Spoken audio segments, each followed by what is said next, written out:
इंतखाबात मुकर्रर वक्त पर होंगे। फ्री एंड फेयर इलेक्शन के लिए मुकम्मल सपोर्ट करेंगे। Chief election commissioner Sikandar Sultan Raja की गुफ्तगू। निगरान वज़ीर आला पंजाब के हमरा इजलास की सदारत। पंजाब हुकूमत के अब तक के इक़दाम पर इज़हार इत्मीनान। का इंतखाबात का वक्त करीब है, सबको मिलकर मुनसिफाना शफ़ाफ इलेक्शन यकीनी बनाना है। इलेक्शन कमीशन शफ़ाफ, आज़ादाना और मुनसिफाना आम इंतखाबात कराने के लिए तैयार है। 30 नवंबर तक हल्काबंदियों का मरहला मुकम्मल हो जाएगा। निगरान वज़ीर आला पंजाब मोहसिन नकवी ने कहा, पंजाब में इलेक्शन का आज़ादाना इनकाद यकीनी बनाने के लिए फूल प्रूफ इंतजाम किए जाएंगे। इलेक्शन कमीशन की गाइडलाइंस पर मिनोअन अमल करेंगे।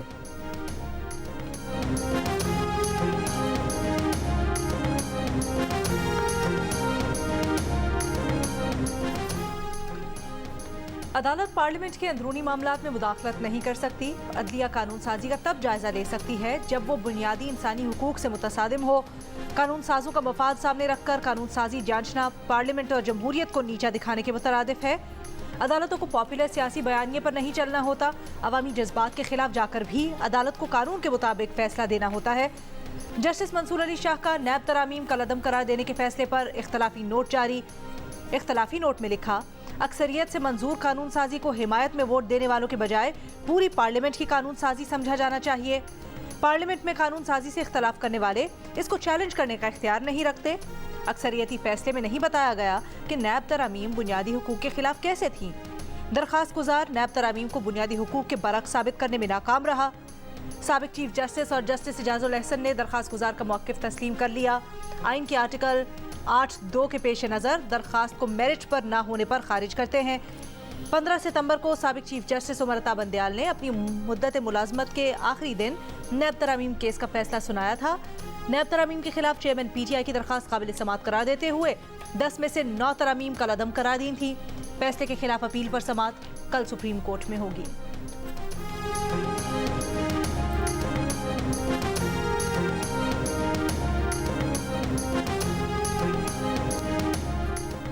इलेक्ट्रॉनिक सर्विलेंस कैसे हो रही है और कौन कर रहा है? ऑडियो टेप के हवाले से मजाज अथॉरिटी कौन है? इस्लामाबाद हाई कोर्ट की ऑडियो लीक्स पर वफाक को जवाब जमा कराने के लिए 1 माह की मोहलत। नजम साकिब और बुशरा बीबी की जुल्फी बुखारी के साथ ऑडियो लीक्स पर दरखास्तों की समाअत। जस्टिस बाबर सत्तार ने रिमार्क्स दिए। वज़ीर आज़म ऑफिस, सुप्रीम कोर्ट के जज और साबिक चीफ जस्टिस की फैमिली की ऑडियो लीक हुई। रियासत पाकिस्तान को एतमाद में लिए बगैर ऐसा करना खौफनाक फैसला है। वज़ीर आज़म ऑफिस की रिपोर्ट में कहा गया है कि वो खुफिया इदारों के रोज़ाना मामलात नहीं देखता। PTA भी कह रही है कि उन्होंने किसी को इजाज़त नहीं दी।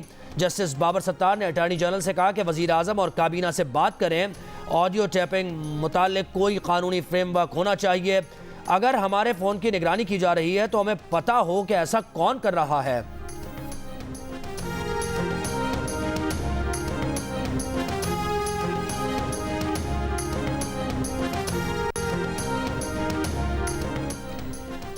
शेख रशीद को लाल हवेली पर अदालत से रिलीफ मिल गया। लाहौर हाई कोर्ट पिंडी बेंच के हुक्म पर लाल हवेली डी सील कर दी गई।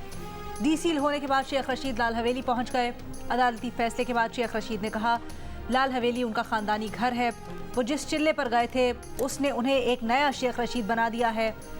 9 में एक लानती प्रोग्राम था, जिसने भी किया गलत किया। वो असली और नस्ली आदमी है। पिंडीवाल दोस्ती और दुश्मनी कब्र तक निभाता है। CPO रावलपिंडी को पता है कि वो 17 सितंबर से 22 अक्टूबर तक उनके पास थे या उन्हें ही पता है कि कहाँ थे।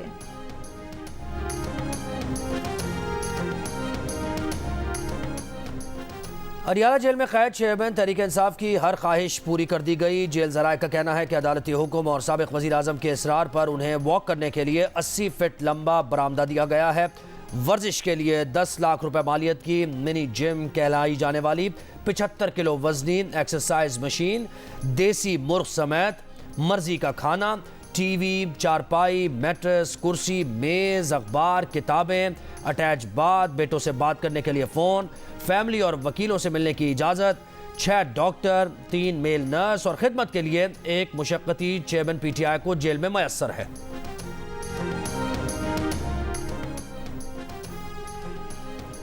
चेयरमैन PTI की हर हफ्ते के दिन बेटों से बात करवाने की दरखास्त पर सुपरिटेंडेंट डयाला जेल को नोटिस। 8 नवंबर तक जवाब तलब।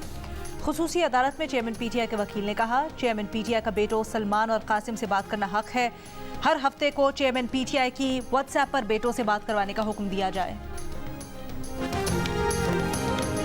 नून लीग के सदर शहबाज शरीफ की खालिद मकबूल को इस्लामाबाद में मुलाकात की दावत। MQM पाकिस्तान के कन्वीनर खालिद मकबूल सिद्दीकी ने मुस्लिम लीग नून के सदर शहबाज शरीफ से राबतों की तस्दीक कर दी। जियो न्यूज़ से गुफ्तगू में कहा कि जल्द नवाज शरीफ से मुलाकात भी होगी और बात भी होगी। मुस्लिम लीग नून MQM की आखिरी इत्तेहादी रही है। पीटीआई रहनुमा साबिक वजीर कामरान बंगिश को DI खान पुलिस ने तहवील में ले लिया। पेशावर सेंट्रल जेल से DI खान मुंतकिल। पुलिस के मुताबिक कामरान बंगिश के खिलाफ थाना कैंट DI खान में मुकदमा दर्ज है। उन पर कारकुनों को असलहा लाने पर उकसाने और इदारों के खिलाफ बयानात का इल्जाम है। पंजाब की निगरान काबीना ने 2023-24 के आइंदा 4 माह के बजट की मंजूरी दे दी। 4 माह के लिए 2073 अरब रुपए का बजट मंजूर किया गया है, जिसमें गैर तरक्याती अखराजात के लिए 1718 अरब रुपए और जारी तरक्याती स्कीम्स के लिए 355 अरब रुपए की मंजूरी दी गई है। बजट में तनख्वाहों के लिए 170 अरब, पेंशन की मद में 130 अरब रुपए मुख्तस किए गए हैं। इसराइल की एक बार फिर गजा में अल-कुद्स अस्पताल खाली करने की धमकी। अस्पताल के करीब बमबारी से अंदरूनी हिस्से भी मुतासर। बारूद और धुएं से लोग घुटन का शिकार। अस्पताल में कम अज़ कम 14,000 बेघर फ़लस्तीनी पनाह लिए हुए हैं। आलमी इदारा बराए सेहत ने खबरदार किया है कि अस्पताल खाली करना पड़ा तो कई जानें चली जाएंगी। इसराइली हमलों में 7 अक्टूबर से अब तक शहीद फ़लस्तीनियों की तादाद 8,000 से ज़ायद हो गई, 20,000 से ज़ायद ज़ख्मी। मगरबी किनारे में इसराइल का ड्रोन हमला। काबिज इसराइली फोर्सेज जनीन कैंप में घुस गई। धमाके और फायरिंग। किनारे के इलाके सलवाद में शहरियों इसराइली फोर्सेज के दरमियान झड़पें। फ़लस्तीनी शहरियों का इसराइली गाड़ियों पर पथराव। मुत्तहदा अरब अमारात की दरख्वास्त पर अक़वाम मुत्तहदा की सलामती काउंसिल का इजलास आज होगा। इसराइली हमलों में बड़ी तादाद में बच्चों की हलाकतें। 7 अक्टूबर से अब तक गजा में 3195 बच्चे शहीद हो चुके। 1000 लापता बच्चों के मलबे तले दबे होने का खदशा। बच्चों के हुकूक के लिए सरगर्म आलमी तंजीम सेव द चिल्ड्रन का कहना है, गजा में मौत के आगोश में जाने वाले बच्चों की तादाद 4 साल में दुनिया भर में जंगज़दा इलाकों में हलाक बच्चों से ज्यादा है। इसराइली फौज का गजा में ज़मीनी ऑपरेशन में तोसी और हमास के दर्जनों जंगजुओं की हलाकत का दावा। तर्जुमान इसराइली फौज का कहना है कि गजा में हमास के 600 ठिकानों को निशाना बनाया गया। हिज़्बुल्लाह का जनूबी लेबनान में इसराइली ड्रोन मार गिराने का दावा।